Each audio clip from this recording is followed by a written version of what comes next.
What was the biggest thing that allowed you guys to take such control of this game in the third quarter? I think really just the way we played, how fast we played, and just pushing the ball, shots were going, and just finding that open man, and that man was knocking it down tonight. So that's pretty much it. What did you guys talk about after the game, now being on the verge of winning this thing? Obviously, we're excited we won a game, but we know the job's not done until the series is over. So, I mean, for us, we're still, having that same mentality, that same approach, and try to go up to New York and finish it there. Last one real quick from me. Just how impressed were you with John tonight? His performance and also playing through having to get stitches. Yeah, very impressed. I mean, the way he played, battled, played strong, was getting blocks, rebounds, and then getting elbowed in the face, and then being able to come back out there and still play is big time. Thank you.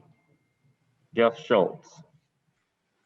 Trae, Kevin referenced yesterday how important it was that you guys showed you weren't going to be pushed around back in the game the other night. How important has it been these last two games that you guys have matched them physically and kind of playing with an edge when they've kind of acted that way? Yeah, I mean, we saw the film from game 2 and saw how they were playing and what they were doing. So for us, we just, kind of took it upon ourselves to be physical. I mean, if they want to be physical in the way they were playing, we gotta answer and do the same thing. So for us, it's continuing to have that same mentality, that same approach, and not letting up. And then have you picked up on them getting a little frustrated at times? I know near the end of the game there, it seemed Bullock came over toward your huddle. I think you sort of waved goodbye or something. Could you just kind of say what was going on there? Yeah, I mean, I just be trying to keep it basketball. I mean, I don't care if they're in their feelings or who's mad or who's not. It's basketball at the end of the day, and we're just trying to win. I mean, all the extra stuff, it is what it is, and I mean, we're locked in, and we're focused on us, and we're trying to win the game. But that kind of shows a lot of growth on your part, doesn't it? That your young team's part. The fact that you're not responding and you are hanging in there? I don't know. I think we got a lot of older guys. We got some young guys that are mature. We got a lot of young guys that are mature and been in situations. So. Allison Mastrangelo. Trae, you guys already proved that you can win at MSG, but now you're going to be going back there and they're going to be trying to avoid elimination. How different do you think that game is going to be on Wednesday, and what will you have to do to be prepared to close out the series? Yeah, I don't know how different it's gonna be. I mean, they were pretty loud, pretty hostile. They were there supporting their team, and they showed up. So I don't see it being any different. I know they're gonna be loud, and it's gonna be a great environment. But do you expect the Knicks to be even more physical now that they'll be trying to avoid elimination? I mean, obviously the last one is the toughest win. The last one to get is going to be the toughest. So for us, we know they're going to probably be a little bit more physical, be more aggressive, play with a lot more energy. But I mean, for us, we got to do the same thing. We can't just be complacent with what we've done at home. We got to bring even more energy on the road. Stephen Bondi. Hey, Trae, what was going on between you and Taj there? It seemed like there was a lot of back and forth. I think it was in the first half. And basketball. It's just basketball, y'all. I don't know how else to explain it. I mean, I play with excitement. I play with fun. I don't talk mess, but if you want to talk mess to me, I'm with it. It's basketball. It's fun. It's competitive. I mean, I love it. I mean, Taj is the type of player you don't want to go up against, but you love him if he's on your team. So, I mean, I love it. I mean, this is a fun series. This is a lot of excitement, and it's just basketball. Could you sense towards the end of the game, specifically with Julius Randle, he fouled out, he had that flagrant, that he was getting frustrated? Yeah, I got asked that just a second ago. I don't want to get into it. I don't know if he's frustrated or not. I don't really care. I'm just focused on our team and trying to help us win. Thanks. Terrell Thomas. Trae, after game two's loss at the Garden, you were seen exiting the floor, pretty much throwing up the A sign, telling the crowd and telling fans you would see them in Atlanta.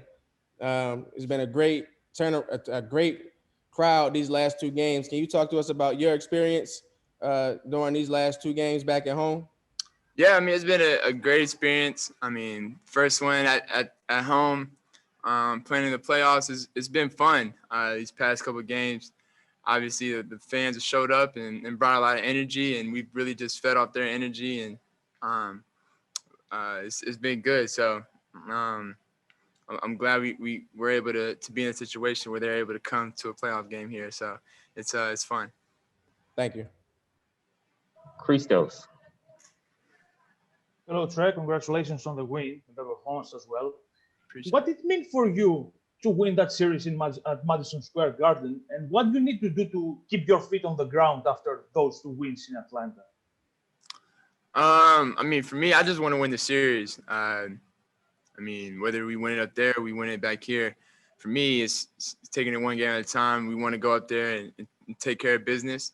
And so, I mean, obviously, every game is important. So the next game, Game 5, is very important. Just a couple more. First from Jamila Johnson.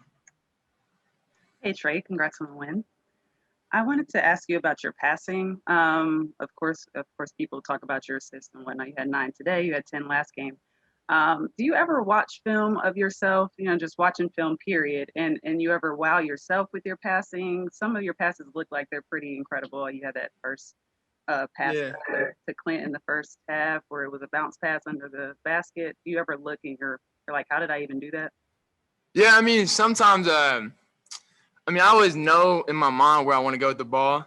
Sometimes it trips me out sometimes where it goes. I remember a couple of games ago when I threw it behind the back pass to Tony in the corner. I threw it and I knew where I wanted to go with it, and I was hoping it got there. But the fact that it got there, I was pretty tripped out about that. But there's definitely sometimes, but I mean, little wraparound passes and passes in the lane. I mean, there's definitely some passes, and most of my passes I've worked on, and I've gotten a lot of reps on too. So, but there's definitely a few like that one.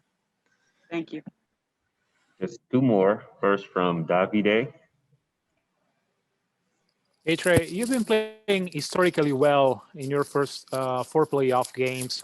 What did you find in the playoffs that allowed you to flourish even better than the regular season? It's a bigger stage. It's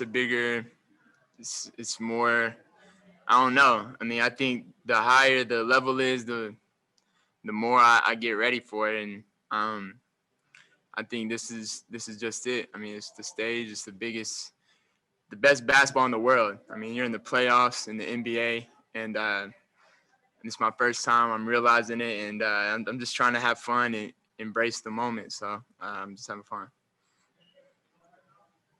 Final question from Deshaun Tate. Congratulations on the win, Trae. Appreciate it. Last postseason, you had tweeted quite a bit how you wish that you were playing on this stage. You had a message for Hawks Nation at that time that you'll eventually get here. Now that you and the team are here, what's your message to those that have stood in place to support even sometimes when the results weren't ideal at that time, and specifically playing in front of this crowd? Is this kind of how you envisioned it in the bubble last year when you had to watch those other guys compete? Yeah. I mean, I remember starting my training the first day they got in the bubble and they started playing, and just being at the house late at night watching games and seeing all the playoff games and seeing guys in the play-in game and even in the bubble just playing games. For me, it was frustrating, and I wish I could have done more to help our team get there. And so for us to be here now, it means a lot. But this is just the beginning. So this is how I feel.